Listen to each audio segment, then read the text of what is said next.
নবীর একটা আদর্শের কারণে জান্নাতে যাবে। সিরত মানি আদর্শ। আর এটা আমরা কদমে কদমে মোহতাজ। কেননা এই ছোট জীবনটা যদি গ্রহণযোগ্যতা পর্যন্ত পৌঁছাইতে হয় আল্লাহর কাছে, চাই নারী হই, চাই যুবক হই, চাই বৃদ্ধ হই, যেই মানুষই হই না কেন, যেখানেরই হই না কেন, যেই বাসারই হই না কেন, যেই বর্ণেরই হই না কেন, যেই পেশারই হই না কেন, যেই সোসাইটিরই হই না কেন, এই জীবনটাকে যদি গ্রহণযোগ্যতা পর্যন্ত পৌঁছাইতে হয় কার কাছে? দুনিয়া আলাদের কাছে না, মালিকের কাছে, যিনি এক ফোঁটা পানির থেকে অস্তিত্ব দিছেন, যার কাছে আবার আমাদেরকে ফিরা যেতে হবে। পালানের কোনো সুযোগ নাই। এই জন্যই কোরআন আমাদেরকে বোঝায় আইনাল মাফার।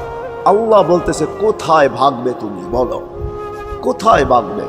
কবির কথাই সত্য, যদিও নাকি পালাও তুমি আকাশেতে লাগিয়ে সিঁড়ি, সিঁড়ি লাগাও যদি আকাশ